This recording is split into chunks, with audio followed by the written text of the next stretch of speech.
सभी को राम राम। तीज की सभी बड़ी बहनों को प्रणाम। तीज माता की प्यारी सी कहानी लेकर के आई हूँ।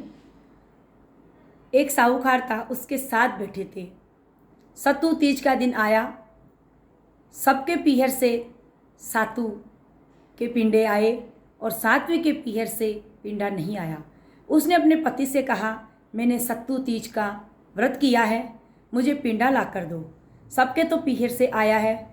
उसका पति गरीब था, बाकी सब भाइयों के पास बहुत पैसा था। साहूकार का लड़का हलवाई की दुकान में चोरी करने घुसा।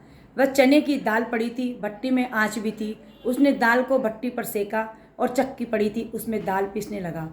पीसने की आवाज़ सुन दुकान का मालिक जग गया। उसने आकर उसे पकड़ लिया तो साहूकार के बेटे ने कहा, मुझे मत पकड़ो, मैं कोई चोर नहीं हूँ। आज मेरी स्त्री ने सत्तू तीज का व्रत रखा है, उसके पीहर नहीं है, वो वहाँ से पिंडा नहीं आया और मैं बहुत गरीब हूँ, इस कारण खरीद नहीं सकता, इसलिए आपकी दुकान में घुसना पड़ा और मैं 1.25 सेर का सत्तू का पिंडा बनाकर ले जाऊँगा। फिर तुम चाहे मुझे मारो या पुलिस में पकड़ाओ। दुकान मालिक बड़ा दयालु था। उसने कहा, तुम घर जाओ, सुबह हम पिंडा भिजवा देंगे।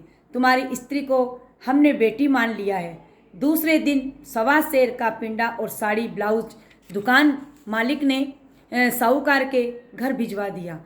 जिठानियाँ देवरानियाँ देखकर कहने लगी कि इसके तो पीहर भी नहीं है, तो 1.25 सेर का पिंडा आया और इसके सातू 5 सेर का पिंडा आया, बेस आया। सास कहने लगी, बहू कहती थी कि मेरे पीहर में कोई भी नहीं है, फिर 5.25 सेर का सातू और ये बेसन का बेस साड़ी वगैरह कहाँ से आई। साहूकार की बहू ने कहा, धर्म के माँ बाप ने भेजा है, और सास को सब बात बताई। इस प्रकार बिन पीहर की बहू बिन पीहर के बहू को भगवान ने पीहर दिया। ऐसी तीज माता बारंबार शीश नवाते हैं और माँ सबकी मनोकामना पूर्ण करें और सबका सुहाग अमर रखे और सभी को ऐसे दिन नहीं देखने पड़े जिससे कि कुछ ना हो। भगवान सबको सब कुछ टूटे। धन्यवाद। जय श्री कृष्ण।